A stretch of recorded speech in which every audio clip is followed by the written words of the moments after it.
Wabarakatuh. Apa kabarnya hari ini kelas 4 SDIT Al-Fitroh?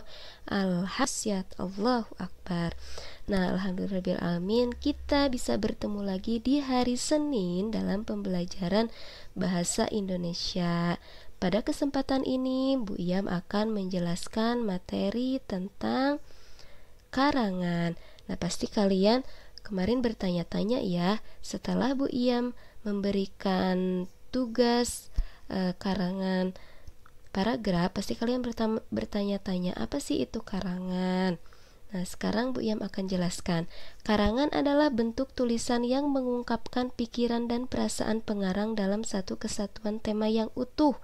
Nah, ternyata sekarang kalian sudah tahu karangan itu berbentuk tulisan yang mengungkapkan pikiran dan perasaan pengarang dalam satu kesatuan tema yang utuh. Berarti kemarin itu secara tidak langsung kalian sudah menuliskan sebuah karangan. Yang adapun bagian-bagian karangan diantaranya yaitu yang pertama ada bagian awal, kemudian ada bagian inti, dan ada bagian penutup. Nah, itu adalah bagian-bagian dari sebuah karangan. Namun ada hal-hal yang harus diperhatikan dalam menyusun sebuah karangan. Yang pertama yaitu kalian menentukan tema dulu. Kalian tentukan temanya dulu, tema apa yang akan kalian tulis. Kemudian yang kedua, kalian tentukan judulnya. Yang ketiga, kalian susun kerangka karangan. Yang terakhir, kalian kembangkan kerangka karangan yang telah kalian susun. Nah, menyinggung tentang kerangka karangan, apa itu kerangka karangan? Rencana kerja yang memuat garis besar suatu karangan. Pada dasarnya, kerangka karangan terdiri dari bagian pembuka, isi, dan penutup. Berarti kerangka karangan itu rencana kalian. Pembukanya seperti apa, isinya seperti apa, dan penutupnya mau seperti apa. Nah, kenapa harus ada kerangka karangan? Karena kerangka karangan juga mempunyai beberapa manfaat. Di antaranya, yang pertama, memudahkan kalian dalam penyusunan karangan. Kemudian, memudahkan penempatan bagian mana yang penting dan bagian mana yang tidak penting dalam sebuah karangan. Kemudian yang ketiganya, menghindari pengulangan pembahasan. Jadi dalam sebuah karangan itu jangan sampai ada pengulangan kalimat-kalimat yang sebelumnya. Yang terakhir, membantu pengumpulan data dan sumber-sumber. Nah, itu dia manfaat dari kerangka karangan. Nah, Bu Iyam akan memberikan sebuah contoh paragraf, teks paragraf dari sebuah gambar. Nah, sudah terlihat ya gambar di layar kalian. Kita baca sama-sama teksnya ya. Setiap hari semua siswa kelas 4 selalu melaksanakan piket. Tugas piket setiap siswa berbeda-beda. Ada yang bertugas menyapu lantai, ada yang mengelap meja, ada yang merapikan buku, dan juga ada yang mengepel lantai.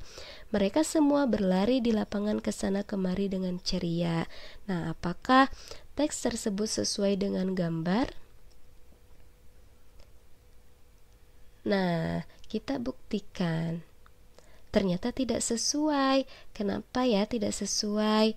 Karena teks yang Bu Iyam berikan, kalimat yang pertama sampai kalimat ketiga itu sesuai. Nah, kalimat terakhir, mereka semua berlari di lapangan ke sana kemari dengan ceria. Apakah sesuai dengan gambar? Ternyata tidak, karena gambarnya itu aktivitas pelaksanaan piket, sedangkan kalimat terakhir itu aktivitas di lapangan. Berarti kalimatnya tidak sesuai karena harus satu tema ya dalam sebuah teks itu. Nah, bagaimana yang betulnya?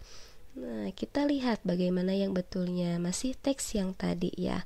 Tadi kalimat yang pertama sampai kalimat ketiga itu sesuai dengan gambar, tapi tadi kalimat terakhir itu tidak sesuai karena tidak ada kaitannya dengan kalimat-kalimat sebelumnya atau tidak ada hubungannya dengan kalimat-kalimat sebelumnya atau tidak ada hubungannya dengan gambar.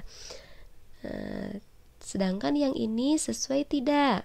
Mereka semua sangat senang dan selalu kompak dalam menjalankan tugas. Nah, ternyata sudah sesuai karena sudah ada hubungannya atau sudah ada kaitannya dengan kalimat-kalimat sebelumnya dan kaitannya dengan gambar. Nah, Bu Iyam tidak akan bosan-bosan mengingatkan tentang gagasan pokok. Nah, dari teks yang sudah Bu Iyam berikan, menurut kalian mana tentunya ada gagasan pokoknya ya, tentunya ada gagasan pokok, gagasan pendukungnya. Menurut kalian dalam sebuah teks tersebut mana gagasan pokoknya? Nah, tentunya gagasan pokok itu adanya di kalimat utama. Kebetulan di teks ini kalimat utamanya itu ada di kalimat pertama, yaitu kalimat utamanya setiap hari semua siswa kelas 4 selalu melaksanakan piket. Berarti kalimat-kalimat setelahnya itu adalah kalimat pendukung. Dan dapat disimpulkan berarti gagasan utamanya itu atau gagasan pokoknya itu siswa kelas 4 melaksanakan piket setiap hari. Nah, itu dia penjelasan dari karangan. Terima kasih atas perhatiannya. Mungkin sampai sini dulu pertemuan kita dalam pembelajaran bahasa Indonesia. Wassalamualaikum warahmatullahi wabarakatuh.